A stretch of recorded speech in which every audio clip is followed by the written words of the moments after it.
Salam əziz tələbələr, bugünkü dərsimiz olacaq informasiya təhlükəsizliyi. Ümumiyyətlə yeni mövzudur. Çox tələbənin bu haqda məlumatı azdır. Amma sizə onu da deyim ki, bəlkə də informatikanın ən maraqlı mövzusu və bizə ən çox lazım olan mövzusudur. İnformasiya təhlükəsizliyi nə üçün lazımdır? Məlumatlarımızın tamlığı üçün, məxfilik üçün, icazəsiz dəyişdirilmədən qarşısını almaq üçün çox vacibdir.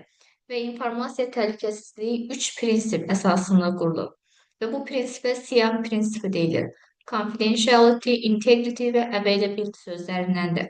Yəni, açıqlamasını ingilis dilində yox, Azərbaycan dilində desək, məxfilik, tamlıq və əlçatanlıq. Məxfilik odur ki, informasiyaya yalnız icazəli şəxslərin çıxış edə bilməsini təmin edə bilməkdir. Tutaq ki, kimsə sizin sosial media hesabınıza daxil olub sizin şəxsi məlumatlarınızı görürsə, bu zaman artıq sizin məxfiliyiniz pozulmuş olur. Tamlıq nədir? İnformasiyanın icazəsiz dəyişikliklərdən qorunmasıdır. Yəni, informasiya öz əvvəlki vəziyyətini qoruyub saxlamalıdır. Ta ki, kimsə sizin sosial media hesabınıza girib müəyyən dəyişiklik eləyərsə və sizin adınıza kiməsə follow atarsa, yazarsa və s. bu zaman artıq bütövlükdə pozulmuş olur. Əlçatanlıq isə deməli lazımi vaxtda sistemə çıxış edə bilmək imkanının olmasıdır.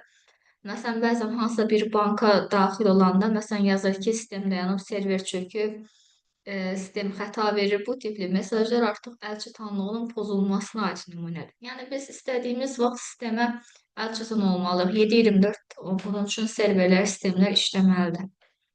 Bir dənə belə bir sual qoymuşam. Deyir ki, informasiya sistemlərində məlumatın yalnız icazəli şəxslər tərəfindən əldə olunmasıdır. Hansı prinsipdir? Yadda saxlayın, bu prinsipə deyilir məxfilik prinsipi. Buna bəzən konfidensiallıqda da deyilir. Sonra var kiber təhdid, kiber hücum və kiber insident anlayışı. Kiber təhdid potensial təhlükədir, hələ baş verməyib. Tutaq ki, sizin mail, bir dənə sizə belə təhlükəli mail gəlib, amma siz tam olaraq bilmirsiniz, bu təhlükəlidir yoxsa yox. Məsələn, bu artıq kiber təhdiddir, çünki siz o maili açsaz, sizin kompüterinizdə və yaxud telefonunuzda virus yoluxma ehtimalı var. Kiber hücum isə, baxın, məqsədli şəkildə həyata keçirilmiş zərərli fəaliyyətdir. SQL injection hücumu, phishing hücumu və s. və s. Kiber insident isə kiber hücumun nəticəsidir. Kiber hücum nəticəsində baş verir. Buna bəzən kiber hadisə də deyilir. Məsələn, hücum nəticəsində sistem dayandı, server çökdü, istifadəçi hesabına daxil ola bilmədi. Bunlar adlanır kiber insident. Gəlin test nümunəsinə baxaq. Deyir ki, bir şirkətin məlumat bazasına qarşı yönəlib, lakin hələ icra olunmamış. İcra olunmamış deyirsə, deməli cavab olacaq kiber təhdid. Sonra deyir ki, ikinci sualda bir istifadəçi bankdan gəlmiş kimi görünən saxta e-poçta klikləyərək öz bank məlumatlarını daxil edir. Bu artıq kiber hücuma bariz bir nümunədir. Sonra deyir ki, serverdə naməlum IP-lərdən gələn çoxsaylı bağlantı səbəbilə sistem dayanıb, server çökür və s. Artıq bu isə bu kiber hücum nəticəsinə baş verib də bu. Deməli nə olacaq? Kiber insident. Aha, malware'dən danışaq. Malware zərərli proqram təminatı hücumlarıdır. Bunlarda bilgisinin adını software dərsindən keçmişdik açığı. Məsələn, viruslar zərərli proqramlardır. Bundan əlavə vorumlar var. Buna soxulcanlar da deyirlər. Özünü avtomatik olaraq çoxaldır. Troyan faydalı kimi görünən, amma zərərli proqramdır. Yəni, faydalı bunun açar sözdür. Bəzi açar sözlər deyəcəm, yenə də nəzərinizdə olsun. Troyanı elə biz virusların növünə keçmişdik software-də. Spyware var, bir də rootkit var burada. Bunlar bir-birinə çox oxşayır. Baxın, spyware ingilis dilində casus deməkdir. İstifadəçini gizli şəkildə izləyir. Elə bil ki, biz elə bir proqramın kompüterimizdə və ya telefonumuzda olduğunu bilmirik. Başlayır gizli casusdur da bizim məlumatlarımızı alır, özü üçün istifadə edir. Amma rootkit hücumçunu sistemdə gizlədir. Artıq bizim məlumatımız var ki, belə zərərli proqram var kompüterimizdə. Amma antiviruslar proqramlar tərəfindən çox çətinliklə aşkar edilir. Onun üçün bunlar kifayət qədər təhlükəlidir. Sonra adware var. Advertisement ingilis dilində reklam deməkdir. O sözdən yaranıb, nə işə yarayır? İstifadəçiyə arzu olunmaz reklamlar göstərir. Əvvəllər daha çox rast gəlinirdi buna. Hansısa bir sayta və s. daxil olan kimi cürbəcür reklamlar qarşımıza çıxırdı. Sonra ransomware ən çox qəbula düşən suallardan biridir. Ransomware neyinir? Faylları şifreləyir, qarşılığında bizdən pul tələb edir. Yəni şifrə varsa, pul varsa cavab ransomware-dir. Sonra nə var burada? Dropper var. Dropper yükləmək sözünə yadda saxlayın və yaxud özü ilə nəyisə gətirməklə. Yəni digər zərərli proqramları özü ilə bir yerdə belə gətirir. Keylogger'i keyboard, yəni klaviaturanı yadda saxlayın. Yəni keyboard ingilis dilində klaviatura deməkdir. Adları da baxın çox oxşayır. Klaviatura yazılarını qeydə alın. Hansı ki biz həm klaviaturanın, həm parol yazırıq və s. və s. Şəxsi məlumatlar bunun hamısına bir-bir ələ keçirilir. Bot nədir? Bot kompüterimizi zombi şəbəkəyə qoşur. Gərək biraz bunun için açaq. Biz normal şəbəkəyə qoşulduğumuzu zənn etsək də birbaşa kiber hücumçu tərəfindən yaradılmış təhlükəli şəbəkəyə qoşulur və bizim gəlib gedən məlumatlarımız da o dəqiqə ələ keçirilir. Yanvarın qəbul sualıdır. Ransomware-in 2 dənə növü var. Var Petya, bir də var WannaCry. 2 dənə növünü əzbərləyin. Petya virusundan qorunma üsulu var. Deməli, hansılardır? Windows qovluğunda perf adında fayl. Yaranma tarixini belə əlavə məlumat kimi öyrənmək istəsiniz öyrənin, amma tarix hissələr düşmür qəbula. Deməli, Windows qovluğuna perf adında boş fayl. Yaxşı, fayl virusları hansı genişlənməyə malik fayllara yoluxur? Yadda saxlayın sonu com, exe və bat. Com və exe icra olunan fayllardır. Bunu əməliyyat sistemində keçəcək. Deyə biləcəksiniz, müəllim bu nədə yazmışsınız? Hələ keçəcək, bunu narahat olmayın. Bat nədir? Bat isə əmr fayllardır, hansı ki içində kod komandlar olur. Bəzi yenə testlərə baxaq. Deyir aşağıdakılardan hansı özünü faydalı? Sonrasında oxumağa ehtiyac yoxdur, mən sizə deyim. Faydalını gördünüzsə, bir dənə Troyanı cavablarda axtarın, onunla da işiniz bitir. Olacaq B variantı. Deyir ki, istifadəçiyə oxuyursunuz, bir dənə klaviaturayı gözünüz ilişdir, все. Baxın, görün hansı olacaq? Keylogger, keyboard sözü, və ikisi də K ilə başlayır. Sonra deyir ki, şifrəli pul tələb edir. Şifrəli pul tələb eləmək varsa ransomware. Baxın, pul qəşəng yadda saxlama olur. Ransomware pul, ransomware pul. 3-4 dəfə deyən yadda qalacaq. Sonra nə deyir burada? Deyir ki, özünü gizlədir, antivirus və istifadəçilər mümkün qədər gizli qalmağa çalışırsa, bu bizim olacaq rootkitimiz. Digər variantları da çox elə formada da tapa bilərsiniz. Hamısı qəbul sualıdır. Social engineering, sosial mühəndislik. Yaxşı, bu sosial mühəndislik nədir? Çoxunuzun bəlkə də başınıza gəlib bu. Sosial mühəndisliyə dair müxtəlif hücum növləri var. Əsas növlər bunlardır. Phishing, vishing, smishing, quid pro quo, scareware, piggybacking. Phishing saxta e-poçla aldatmaqdır. Ümumiyyətlə, sosial mühəndisliyin özü insan psixologiyasına təsir edib onun şəxsi məlumatlarını birbaşa ələ keçirməkdir. Buradakı növlərin hamısı eyni məqsəd daşıyır, şəxsi məlumat ələ keçirmək. Prosta ki, bunlar üsul vasitələrinə görə fərqlənir. Məsələn, phishing saxta e-poçla həyata keçirilir. Vishing telefon zəngi iləndir. Buradakı kimsə telefonla zəng edir ki, falan yerdə müraciət eləmişik, zəhmət olmasa kartınızın falan kodunu deyin və s. Bu nə olacaq? Vishing olacaq. Baxın, telefon sözünü 90% görəndə vishingdir. Bəs yaxşı 10%-i niyə görə saxladım? Çünki pretexting var burada, 4-cü olan. Pretextingdə də telefonla keçirilir, amma əgər cümlənin sonunda kiməsə qarşı təzyiq göstərmək varsa, cavab pretextingdir. Smishing ilə SMS-lə yadda saxlayın, burada şəkildə də qoymuşam. SMS-lə aldadır. Quid pro quo var, qarşılıqla köməkdir. Məsələn, deyək ki, filan faylların təhlükəsizliyini təmin etmək üçün, məsələn, bizə kömək edir də, deyir ki, filan linkə daxil ol, filan proqramı yüklə. Bunları görsəz, bilin ki, quid pro quo'dur bu. Qarşılıqlı kömək sözünü görsəz daha doğrusu. Scareware nədir? Scare ingiliscə qorxutmaq deməkdir. Scareware istifadəçidən qorxudaraq məlumat əldə etmək üçündür. Piggybacking kiminsə adından sistemə daxil olur. Ta ki, adı universitetdə, çox universitetdə hərənin öz hesabı olur da. Qrup yoldaşınız gəlir, deyir ki, parolum istifadəçi adım yadımdan çıxıb, gəl sənin adından sistemə daxil olum. Daxil olmağımla hələ ki bir problem yoxdur. Əgər daxil olmayan bir hücum yerinə yetirərsə, bu zaman olacaq piggybacking. Bunlar bizim sosial mühəndislik hücumlarımız idi. İndi gəlin danışaq texniki hücumlardan. Texniki hücumlar daha təhlükəlidir. Burada insan psixologiyası və s. nəzərə alınmır. Məsələn, birinci başlayaq SQL injectiondan birbaşa database olunan hücumda. Biz SQL'in adını software'dən bilirik. Təkcə SQL sözünü görsək instrumental idi. Amma yanında server sözünü görəndə VPC idi. VPC'nin açışı nə idi? Verilənlər bazasını idarə etmə sistemləri. Hansısa bir banka məsələn verilənlər bazasına SQL injection hücumunun olması həmin bankda işləyən işçilərin, bundan sonra müştərilərin şəxsi məlumatlarının ələ keçirilməsi deməkdir. XSS hücumları var. Bu ne üçündür? Birbaşa web sayta zərərli kod yeridir. Əsasən də parolların, şifrələrin yazıldığı yerə bu tətbiq edilir. DOS, digər hücumlardan fərqli olaraq burada şəxsi məlumat elə keçirilmir. DOS və DDoS-un məqsədi qarşı tərəfin sistemini çökdürməkdir. Əlçatanlığı bir növ azaltmaq. Onsuz da sistem çökəndə avtomatik əlçatanlıq da itmiş olur. Yaxşı, deyəsən DOS-la DDoS-un nə fərqi var? Birinci fərqi iki dənə D olmasıdır, ikincidə. Yaxşı, bu nə deməkdir? O denial neymiş? Distribute sözün baş hərfidir. Normalda DOS-un açılışı denial of service, yəni xidmətdən imtinadır. Distribute olanda çoxlu sayda kompüterdən, hətta minlərlə kompüterdən eyni bir sistemə çoxlu sorğu göndərilir və sistem avtomatik nə olur? Çökür, dayanır. Sonra meeting var burada. Mənizə video hücumu.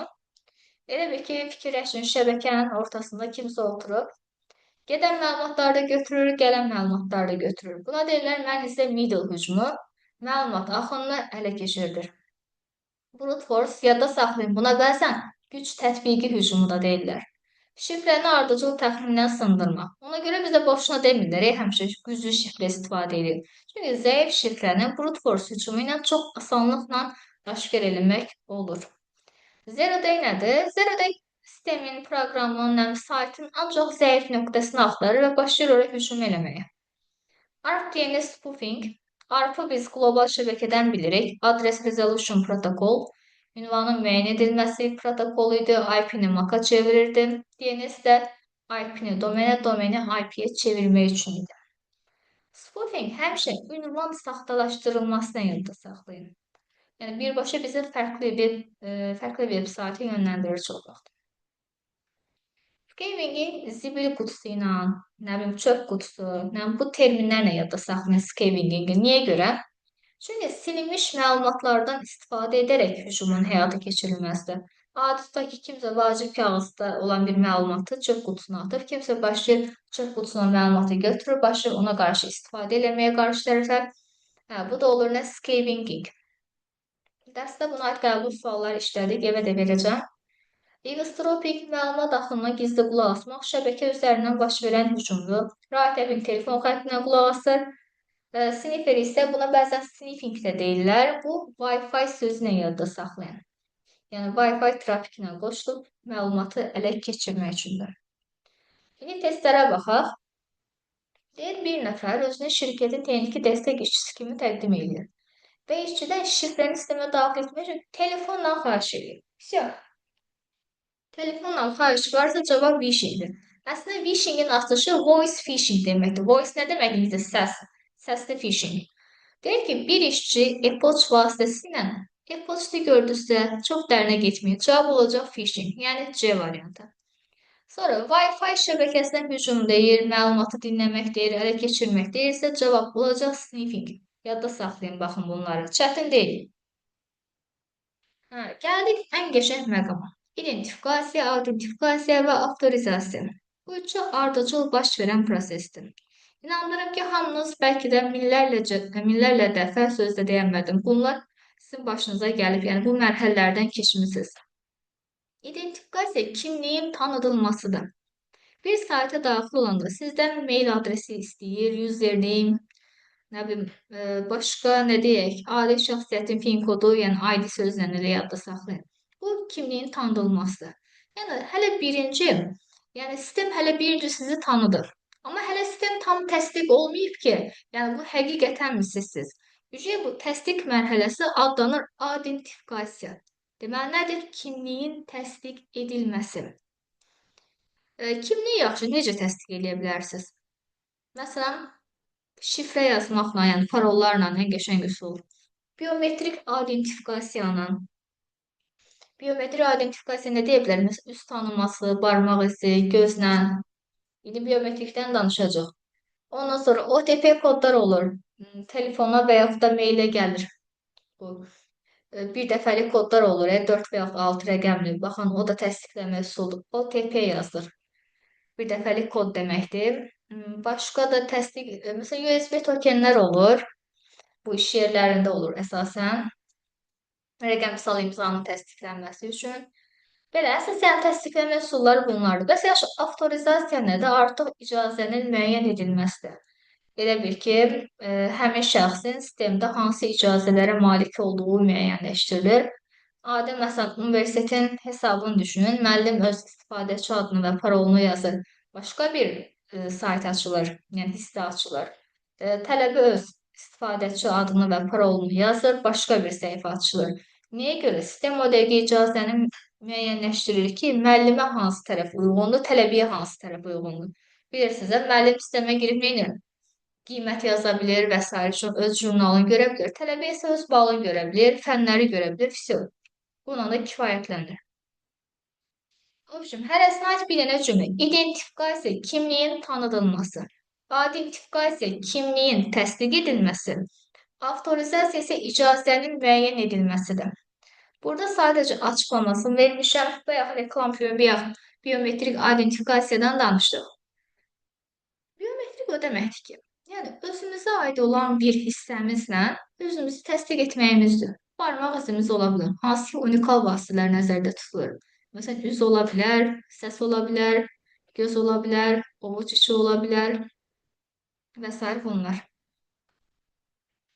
What is password security? Gəlin şifrə təhlükəsizliyindən danışaq.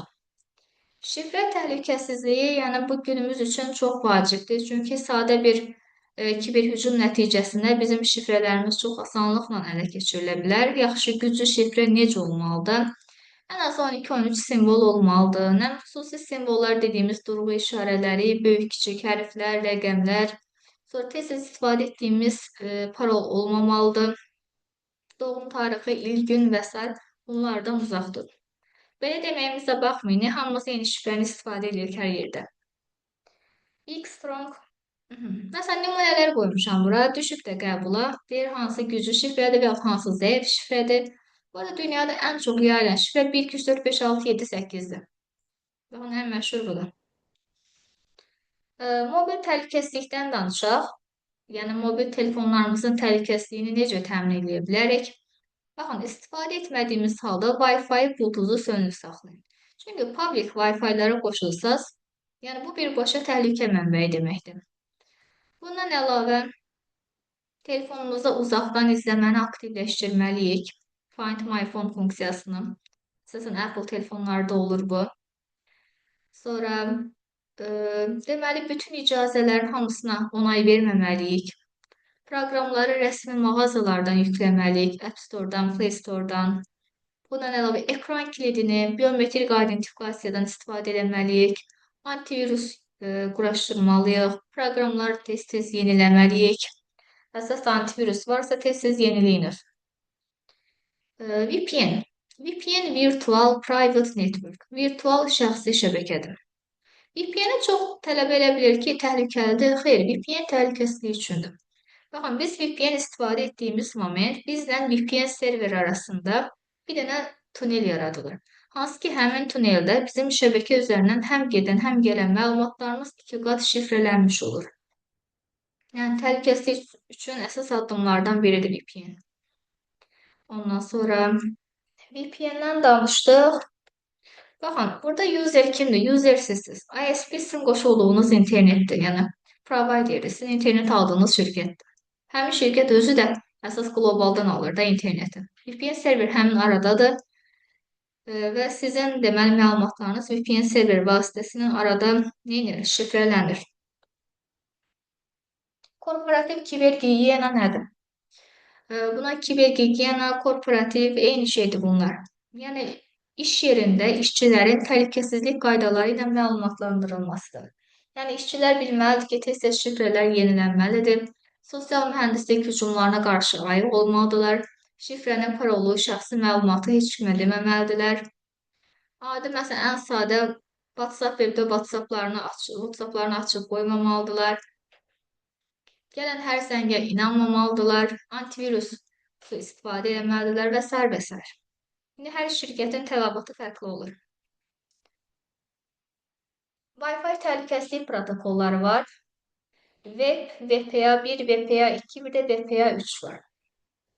Bunlardan deməli ən zəifi webdir. Ümumiyyətlə ilk üçü demək olar artıq günümüzdə istifadə edilmir.